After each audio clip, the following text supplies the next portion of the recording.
Feeling like a shark in a shrimp tank. Big fish, small pond in the shrimp tank.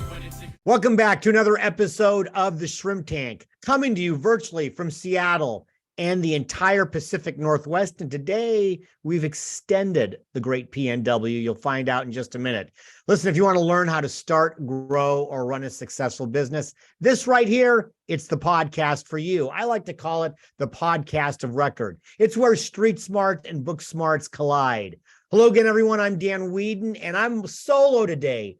I don't have a guest co-host. I'll explain in a minute, but I do have a guest, and I'm very happy to have John Horn here today. John is the CEO of StubGroup. He has spent his professional career focused on creating and delivering a unique, successful product to each client every time. He and his agency have worked with companies ranging from multinational corporations to the standard mom and pop shop, and have generated over 400 million. That's 400 million on behalf of their clients. Amazing. We're going to find out how he did that. John has also created marketing educational content consumed by over 95,000 students online and is a frequent podcast guest and article contributor. John, welcome. We hope this will be your favorite podcast. We'll see. You can find us, everybody, wherever you get your podcasts. We're on iHeartRadio, Apple Podcasts, Google Podcasts, Spotify, SoundCloud, Stitcher, YouTube. We are ubiquitous. We come to you from about a dozen cities, including our mothership in Atlanta. We're in Boca Raton, Boston, Charleston. We're now, I know, in Columbus and Knoxville, a whole bunch of places. Now, before we start digging in with John about Google and Google ads and all of that, probably a good time to tell you that my normal co-host for the second week of the month is Linda Popke. Linda is recuperating right now. She had knee surgery, and she's just not quite there. She thought she would be, not quite there. So I'm taking the solo reins, and so I guess I will be asking all of the interesting questions today. Linda will be back next month. John, welcome to the show, first of all, and we're glad to have you. Dan, thank you so much for having me. I've been looking forward to chatting with you and the Shrimp Tank audience. So, normally I would have a little banter with my co-host. Linda's not here. I'm gonna do a little banter with you. People should know, number one, I said I've extended the Pacific Northwest to Texas. I think that's a pretty big reach. You are down, I believe, in the San Antonio area. We're going to talk about working virtually, but more importantly, you also have a relative who has been on the show twice, and even recently, and he recommended we talk with you. That would be one Dr. Tom Lamar. How is Tom related to you? I had the privilege of marrying Tom's oldest daughter, and so got into the family and got a live-in chiropractor every time we go visit, which is hard to beat. Well, it is, but I mean, you're a little bit away, so you're not making weekly visits, I take it. Not weekly, unfortunately. I wish we could, but do what we can. Well, Tom's a great guy. He's been a guest twice, and in fact, he was on recently here with us, and he is very proud of you and what you're doing. So he said he's got to be on the show, and that's what we're doing today. So based on that, people who are listening don't see this, but the people watching on YouTube see premier Google partner behind you. We're going to talk a lot about Google. We're going to talk a lot about ads today. John, why don't you give us an idea? I mean, in your bio, you talk a lot about helping all sorts of businesses, all sizes, all industries, really create some revenue growth through advertising on Google. Talk a little bit about what you do and what your company does.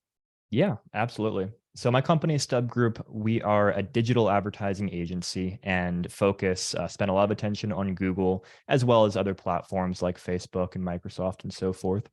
And what we're doing is we're coming alongside of businesses and essentially becoming an extension of their marketing arm and figuring out, how do we get you more customers, get you more revenue? We know Google is the primary place people go right now to find information. If you need a local plumber, a roofer, if you need to buy a product, if you need to research a problem, get a solution, Google is the first place that most people go to find that. And so we harness that reality and that power with making sure that our clients come up as the solution. If you're trying to buy a product, if you're trying to get an answer to a solution, and we do that through many, many different tools and techniques and approaches, some of which I'm sure we can talk about today. But really, it's all about, what is your goal? Are you trying to get more orders through your website, more people into your brick and mortar business? And then how can we effectively leverage Google and other online platforms to make that happen for you and accomplish those goals? John, I had this flashback as you're talking. When I was your age, I don't know exactly how old you are, but I'm going to guess, just based on some knowledge I have. When I was your age, what you're talking about was called the Yellow Pages. Yes. And probably for your generation, people are going, what is that, like a legal pad or something? Well, the Yellow Pages, which I'm sure you obviously know, that was it. I remember so well being in the insurance world back in the early 90s, and you had to be on Yellow Pages. If you were anybody that wanted to be reached, you had to be on the Yellow Pages, and it was more than just a line. You had to be able to show your value, and it was static. Obviously, it was static on the Yellow Pages, and quite frankly, could become obsolete. This is the Google Ads. This is part of the new Yellow Pages. It's not static. It can be manipulated and changed quickly, but the concept remains. If you want to generate interest in what you're doing, you've got to be creative. Talk a little bit about creativity in the ads, keywords, some of those things, because some folks who've been around the block for a while, it's a little intimidating. It can be a little bit intimidating. Talk about how you help people stand out to their market. Absolutely. You're exactly right. It can be intimidating because there are so many people that are fighting over this space and fighting to be at the top and be the solution.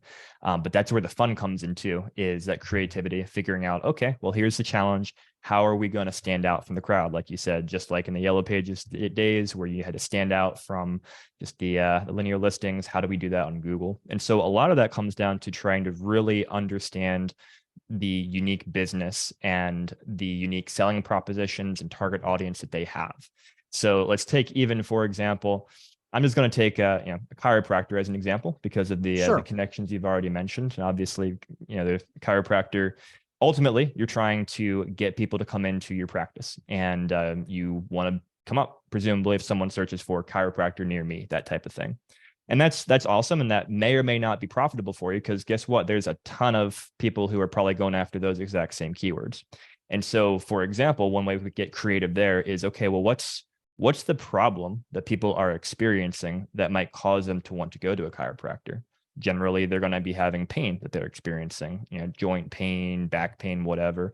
And so rather than just saying, hey, let's go after people who are searching for a chiropractor near me, let's go one step up and say, we're the solution. They might not even know yet that they need a chiropractor or being thinking in that way. But if they start searching Google for, how to fix back pain or fill in the blank, well, you know what? If we can have a great ad pointed at them right then saying, experiencing back pain, come in today so we can fix you, that kind of thing. That's one level of creativity. And then even above that, you might have, okay, well, kind of in the wellness chiropractic space, which is something that my father-in-law does a lot of work in. You've got people who maybe they're not even experiencing pain right now, but they are looking for ways to improve their life, to just be healthier, live healthier. And so they might be searching for things or reading articles or information related to that.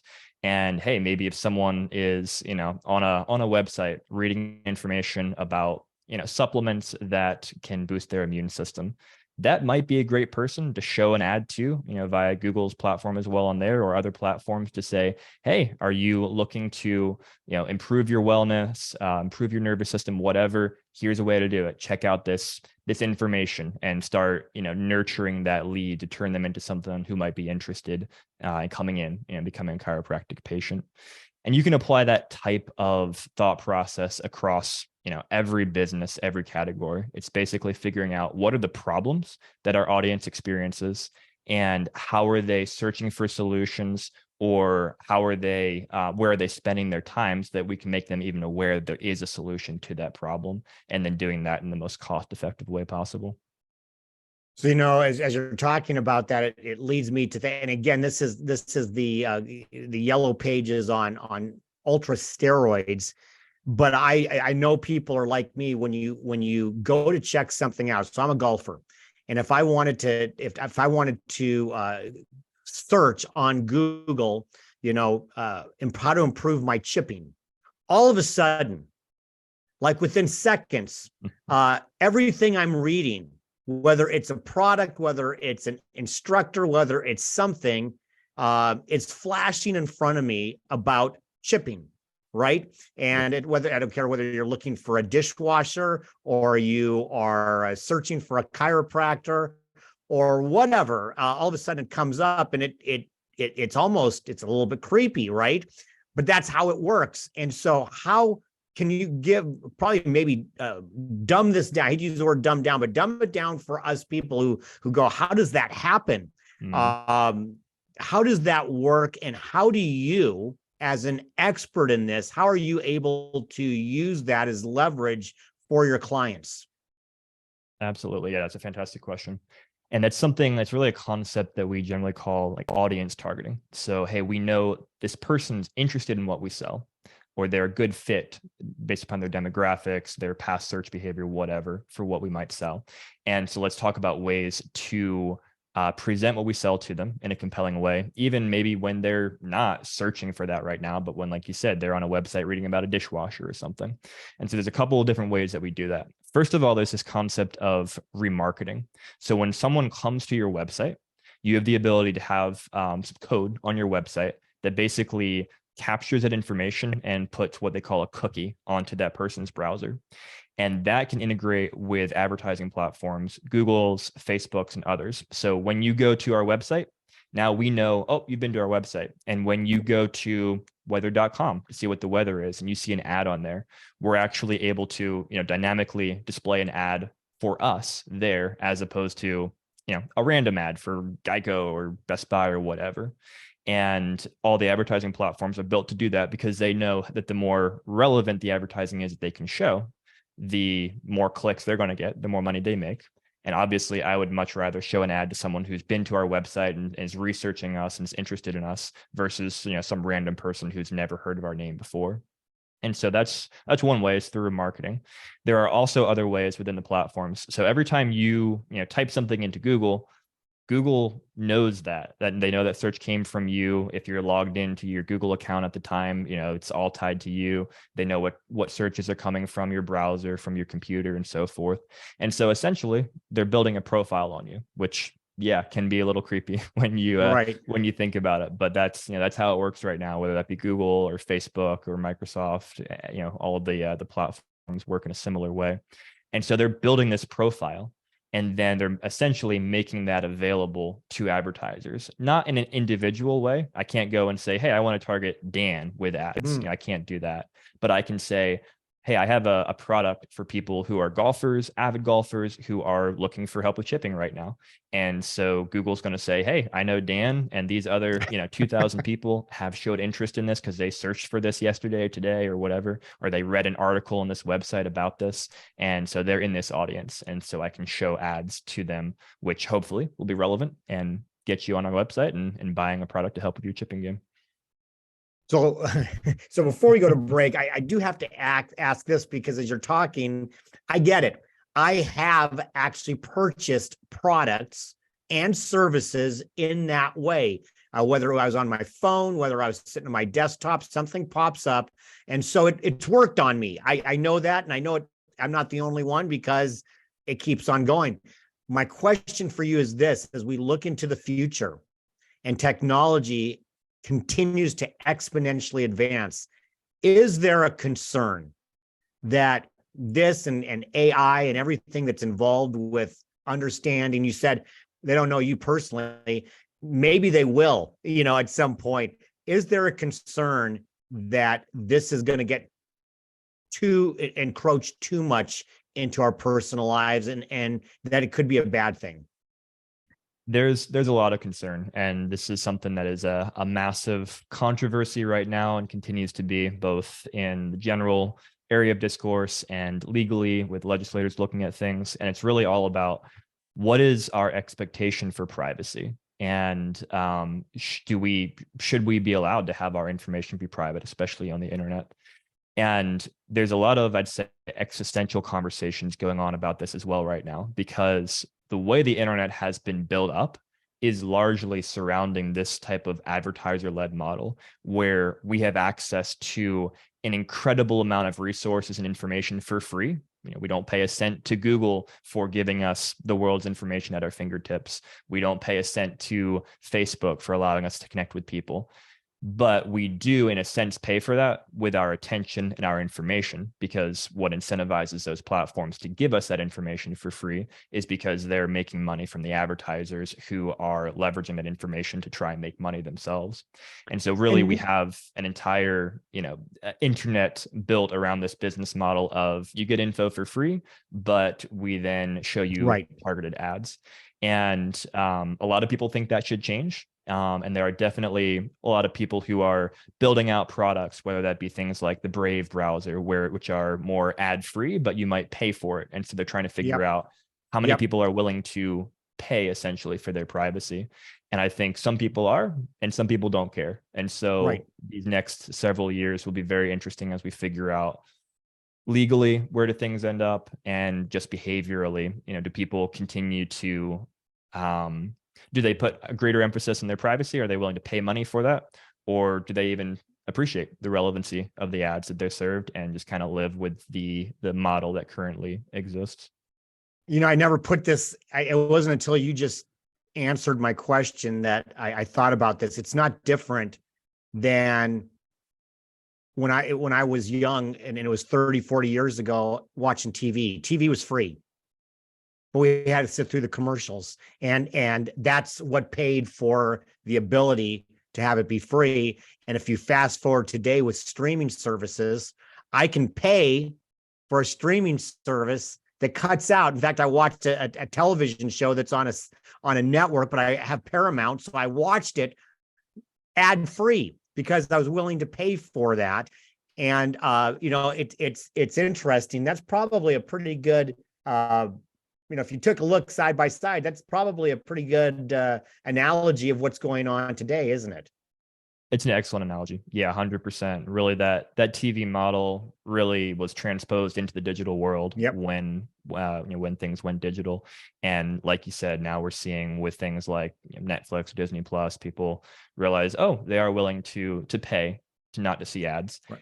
And then there's also that fascinating trend where now these streaming platforms are often providing ad-supported tiers, whether that be Netflix or Disney Plus, and they're basically figuring out, you know what? Actually, people might be willing to pay less to see ads because it's not that much of a problem. And so they're figuring out, even in that space right now, how much people do or don't care about ads. Interesting. Well, you said something about being existential. We got to be some existential right now, and that's take a break to pay our own bills, to have our own ads, because we come to you free. Now I'm using this all over the place, John. You've created a monster. Maybe we can charge to have, I don't know if that works. That's no good. That's not fair to our fantastic sponsors. We're going to take a short break to hear from today's spotlight sponsor. And when we come back with our guest, John Horn, for our Hot or Not section of the show, we're going to see if it's good to be number one. Don't walk away. We'll be right back with more of the Shrimp Tank. And here's our ad, John. Here's our first of several ads, and people should go to this. So here we go. Does this sound like you? I'd love to write a book, but I just don't have the time. In fact, I'm not even sure where to start.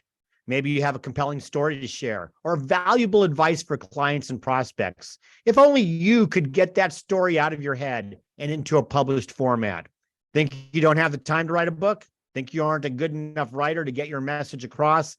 Think this all sounds too overwhelming? Well, think again. At Leverage to Market Associates, We help aspiring authors transform that long stuck book idea into an attractive published work. If you've written most of your book, we can help edit your work and drive it through the production process.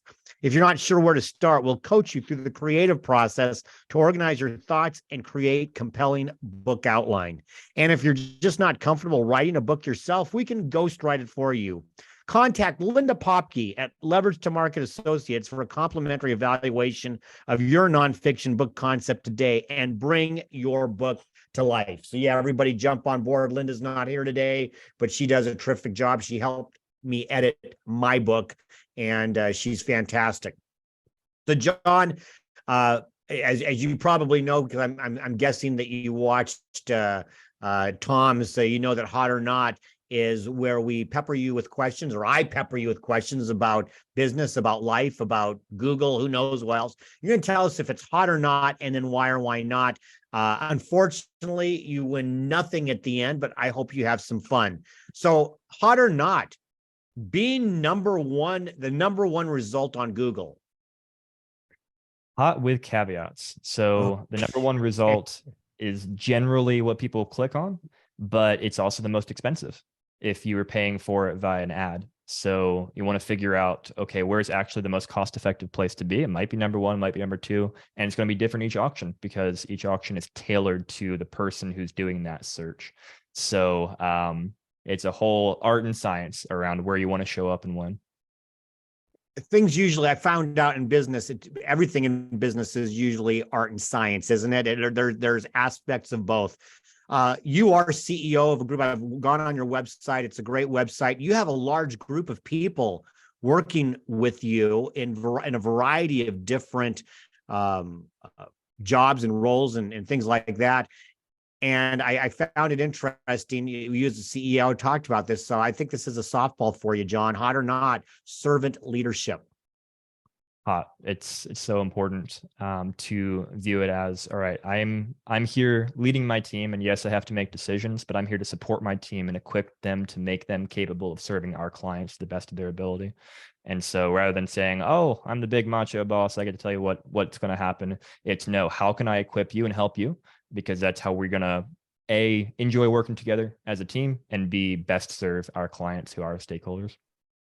You know, just as a follow-up, and I agree with you wholeheartedly, gone are the days of command and control type, leadership. However, it's not as easy as, you spit out a beautiful answer. It was great. That's not always easy. We're dealing with humans, and you're dealing with them now on a virtual basis. It used to be, again, I don't have to date myself too much. It wasn't that long ago. We were all in offices. That's all we did. It's harder to lead when everybody is someplace else. Isn't that true? It is. There's much more disconnection in this world of remote work where, hey, I used to go into the office as well, and most of our team was in the office, and you're sitting with an eye shot and you're bantering and sharing jokes, and you go downstairs and play foosball during the lunch hour, and it's just a different dynamic. And unfortunately, you do lose a lot of that in the remote world. And so it's important to create opportunities to foster some type of interaction like that. A great example is, every Wednesday after this conversation, I'm going to be going to a lunch call with our team, a virtual lunch call, where they're all getting some food that we're delivering through Uber Eats, and we're just going to eat and chat about what's going on in our lives, or maybe play a game together. And so having opportunities like that to continue to get to know people, even outside of just the context of work tasks, but hey, who are you as a person? What's going on in your life? What are your hobbies and interests? Is always important, has always been important, but is crucial in this world of disconnection and remote workforce. We talked about creativity before and ads. I mean, there's some creativity you just talked about with the Uber Eats and the game. I have a client that they have a is it Oculus? I believe it's the AI. They'll play golf together as a group. So there's some creativity that there's still ways to get around that and have fun. Speaking of fun, how about this? Hot or not? Life balance. So hot. Yes, life balance. Tricky question. And as the father of a newborn, just born about 2 weeks ago, definitely going through. Congratulations on that. Thank you very much. Yeah, of balancing that work and life. And I think the way that I look at it is a couple things. I try so I definitely do not want to be a workaholic and prioritize my work over my family. My family is the most important thing to me. Family comes first. But hey, work's an awful important part of making sure your Sure. family is provided for and you got food on the table. And so I look at it as, all right, let me make sure that I'm putting priority on my family, also putting priority on my work. And one of the beautiful things about working remotely is it creates flexibility. So, for example, I can go with my family and we can live for a couple weeks with my in-laws in Washington and give my family opportunity to spend lots of time and with the grandparents, with the siblings. And I can keep working from there and getting stuff done, or we can go for a trip internationally. Last year we went to Scotland and worked from there for a little bit, and we just had some time to enjoy life there. So it's really about looking for ways that you can have the right priorities, but also kind of mesh them together, not necessarily say, okay, you have to have this hard line between work and family, but how can I work together to maybe, hey, travel and work at the same time and get the best of both worlds?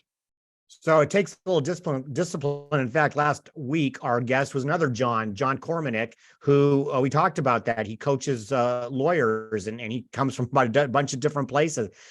One quick follow up on this, because I think you're exactly right. I've been working virtually, I guess, before it was since 2005. I was just working from home. Nobody ever thought of it that way because Zoom didn't exist and all of that. But there's a discipline from a mindset standpoint. It's that, okay, yeah, I'm in Scotland or we're up in Washington or wherever, but that doesn't mean your mind isn't always present. How do you, I guess maybe it's a quick early plead the fifth, how do you deal with making sure that you stay present in your head, even though, you're physically there? It's tough. I'm not going to pretend it's not. My wife definitely knows that far away look when she's like, "Are you thinking about work?" I say, "Oh, yep, I am. You caught me." So it does take discipline. It takes, all right, this is my priority right now is my family. This time I'm spending with them. I'm going to be playing this game with my kid. I'm going to be talking with my wife as we, go for a walk or whatever. And I think there are some of the practical things I like to do is actually walking. So we will take a lot of walks as a family and just get out, get into nature, get out in the fresh air, talk with each other, see how is your day, what's going on, and getting removed from my office, from where I do my work within my home is helpful. And things like that. And then just saying, you know what? Yeah, I'm gonna put my phone down. I'm gonna spend this half hour, this hour, whatever, with my wife, watching a movie or playing a game or just chatting on the couch, and make sure that she knows that she's my priority, or that my son knows he's my priority. Yep. One quick thing that I know for me has helped, and for anybody else listening, I know sometimes there's an issue, and that may come up, and I'll say I gotta unburden myself. I might even just share with my wife, who's also part of my business. I say I gotta get this out of my head. It's too hard to keep. It's nice, one thing to say I'm gonna move on from it, but sometimes you have to unburden yourself of maybe a specific issue and say, can we talk about this for 15 minutes and then I'll be good. So I know that has helped with me, because sometimes, at least I know for me, I got to get it out of my head, or it stays stuck there no matter how hard I try. So I want to ask you a question, John. How did you get to where you are? You're doing all this great work with Google ads and helping clients. How did you get to where you are here today? Yeah, it's been an interesting journey, and a journey that's been a great blessing to me. A lot of things I can't take credit for. They're just opportunities that came to me that I was able to work with. So, StubGroup, for example, where I'm currently the CEO, we started this business close to a decade ago, and it was started by two team members, one of my brothers and a long-term partner of his. And they started the business and brought me on essentially as employee number one. We said, hey, we see this opportunity in the digital advertising space. We see that this is where the world is moving. We see ad dollars are going here away from traditional media. And we see so many businesses that just need help navigating this world, and we can figure this out and help them. And so we started essentially from ground one and from ground zero, and figured it out and built up our team over time, built up our client base over time. I took over the CEO role about 3 to 4 years ago at this point. And yeah, it's been a journey for sure. Many learnings along the way, many mistakes to learn from. And I know I'm still making those mistakes every day now, but it's all about learn from them and try not to repeat Right. them, and keep that trajectory going forward and going up. Yeah, you mentioned you were employee number one. What was it about this, the work that you do, that interested you? Where's the genesis, the origin of that? You know, when I don't know how old you were when you started doing that, but at some point, something about the internet and marketing must have been sparked. What was that? There's a couple things I would say. One is communication. I'm really fascinated by communication. I love communication, especially through the written word, but also through other methods. And that's really what marketing is about. It's communicating a clear, concise, compelling message to a potential customer about why they should work with you as a business, or keep working with you, keep buying from you, why your brand is worth trusting, etc. And so we're able to come in and provide that communication aspect for businesses and help them hone their messaging and figure out who's the right person or people or audience to give that to. So that was a really fascinating part. And another fascinating part too is just the ability to track the success of our work, because with the digital space, there's so much you can track. We know who's clicking ads. We know if they're taking the actions we want them to on a website or placing a phone call. And so we're able to go to a client and not just say, hey, we think your dollars that we're spending for you are working well, give us more dollars to spend. But we can say, hey, here's your ROI on what you spent last month. Here's how it's working. Here's which parts are working. Here's how we can make it better by spending more here or by cutting back here. And so being able to have that clarity of communication with clients is really, really fun. And then lastly, I love the variety of working with many, many different types of businesses and business models, which we get to because we're an agency and we work with so many different types of markets. So I like to say, every other day I find out about a business that I didn't know you could make money that way, but man, that's really cool. And now I see how you can make money, and now I'm going to figure out how to, get you in front of the audience that you're going after so you can connect with them. But I've seen so many cool things, work with so many smart people, such unique strategies to running businesses. And that's a really exciting part of the job that continues every day as I learn new things. Well, it's funny. I feel the same way as a podcast host for entrepreneurs, as far as hearing all the different ways people have created businesses. It's fantastic. It's interesting. You talked about the pay per click. Back in the Yellow Pages days, you paid, and it was really, really difficult to get an ROI, because you never really knew unless you had a way to ask people, how did you hear about it? It was really difficult, and salespeople would try to sell the larger ads, but you really didn't know. Now, I mean, you absolutely know you're paying for what actually works, and if you're paying more, it's working better, isn't it? It actually, the more you pay, that means it's generated something. So that's pretty cool. What's also pretty cool is taking our second short break to hear from our corporate sponsors. And when we come back with our guest, John Horn, for our Plead the Fifth section of the show, we're going to talk about number one again. He's going to find out, and so will you. So don't walk away. We'll be right back with more of the Shrimp Tank. Plead the Fifth is brought to you by our corporate sponsors, Ideal Life 360, Cornerstone Financial, First Underwriters Insurance, BC Fitness Studio, and Upstart Group. Please visit our website at www.shrimptankpodcast.com/Seattle to learn more about these terrific companies. Now we're back to the show. And welcome back to the Shrimp Tank, where we interview the best and brightest CEOs and business thought leaders in the greater Puget Sound area and beyond, even in Texas today. Our guest is John Horn, and we're going to go to Plead the Fifth right now. John, I'm not going to give you an attorney, but you can plead the fifth once, but only once. And so be careful on how you plead. So here's my plead the fifth for you, John. We're going to have some fun with this. Talking about number one, who is going to be the number one downloaded, listened to episode between you and Dr. Thomas Lamar of Anchor Chiropractic? I want you to take a hot take right now. Who's going to be better? Oh boy, this is going to make Thanksgiving an interesting conversation. I mean, I'm a marketer, so I have to be able to get more downloads, right? It's all about communication. So I'm going to say we're going to make this one the winner. Oh, I like that. I like that a lot. I'm going to tell him. Now, he did give me some of the raw video footage that I'm going to put out there. So he may be squeezing me to market him more. So we'll see what happens. I'm a little scared since he's adjusting my back, and he could probably manipulate things the wrong way. But that's not what he does. But let's go on to some more fun and less goofy questions. Actually, this is kind of a fun question that I like to ask a lot of my clients. You mentioned some of the reasons that you went into what you're doing. Let's say I told you, John, you can't do this anymore, but you have to start a business from a hobby. What would that hobby be and why? That is an excellent question.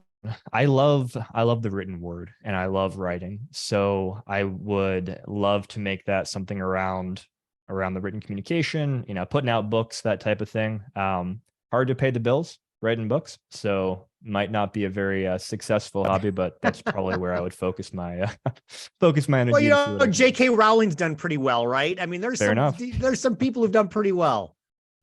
Fair enough.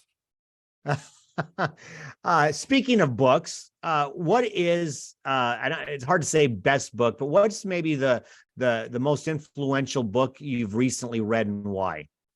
And that's of any genre. I mean, I'm a big believer in reading books of all genres. So what's the best book of any genre that you've recently read? The one book that comes to mind that I read recently, it's always hard to say, best or not, but it's something that I'm practically leveraging insights from every day right now, is the Checklist Manifesto.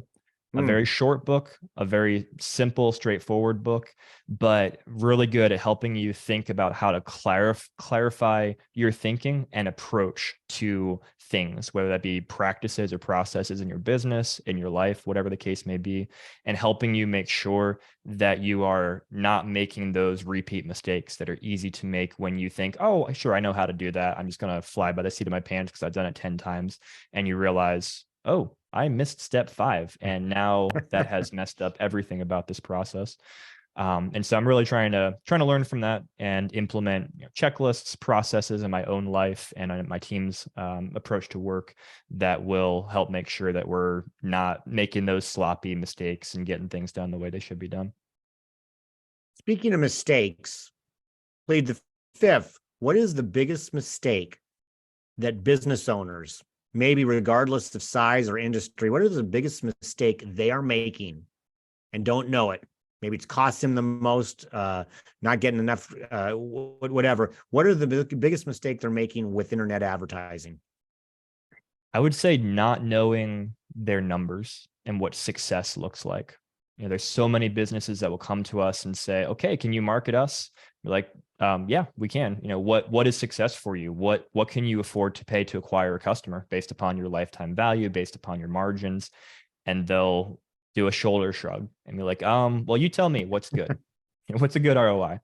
And so I can't emphasize that enough. And that's often, again, the part of the initial conversations we have with new clients is, all right, let's figure out if this works for you, if this is successful, what does that mean? What does that look like? And how can we actually make this profitable for you?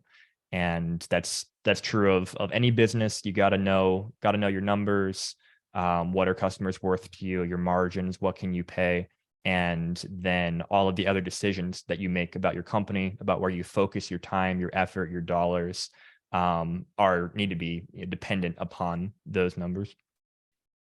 I think that there is I'm trying to think of the right word. There is a feeling among, especially small business owners who have tight budgets, that it's easy to say, oh, I can do this on my own. I can create my own ads. I can create my own videos. I can create all of this. I can do this on my own. It's not going to cost me anything. And they try to go do it themselves. But as we sometimes find out, not knowing can be very costly. I think that's a common mistake as well, or at least it's a common thought process that probably should be debunked. Any comments on that? Absolutely. There's a great push in the digital advertising space from the platforms that exist like Google and Facebook and so forth to say, hey, you can do this yourself. It's really easy to go create an ad. It's really easy to create a Google Ads account and start running ads. And it's really easy to spend money. But What's hard is getting a return on that money. And I like to say, when people reach out to us and be like, hey, well, we could do this ourselves. Why should we hire you? Well, you can do your taxes as well. And a lot of people do, but there's a reason you hire an accountant. There's a reason you hire a plumber to fix your pipes. There's a reason you hire fill in the blank. It's because they are likely going to save you so much money, so much headache, prevent you from making problems you didn't even know you could create. And that's where we come in the marketing space. Well, that's a great way to end our conversation with you, John. This has been fantastic. I have enjoyed very thoroughly talking with you, and I'm very grateful for Tom for introducing us. Look forward, hopefully we'll have you back on again in the future to talk more about this, because it's fascinating. So everybody, make sure that you check out all the replay. Oh, you know what? I missed a part, John. This is what happens when I am the host by myself. This was not the job that I normally do. So forgive me. I'm going to back up. This is great stuff. How do people contact you? That was probably the most important thing, and I missed it. So here we go. I usually stay in my lane. How do people contact you? They've watched this, they've listened to it, and they say, I got to contact that John. Contact that John Horn. How do they get in touch with you? Yeah, best place to do that, best way to do that is through our website, which is StubGroup.com. Go on there, you can see what we do. And if you're a business that's running advertising campaigns and wants help, or thinks maybe you should, we'd love to chat with you, have some free initial conversations to figure out what you're doing and if we can help, and then go from there. That sounds great. Thank you very much for that. Now I can continue.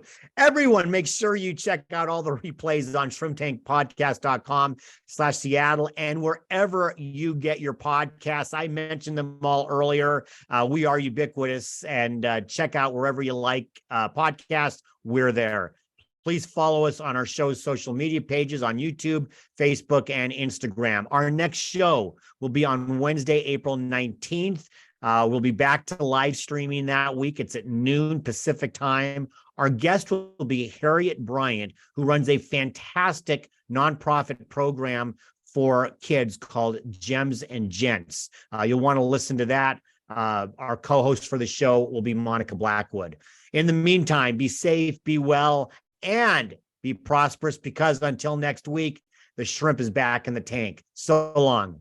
I've been feeling like a shark in a shrimp tank. Big fish, small pond, and the shrimp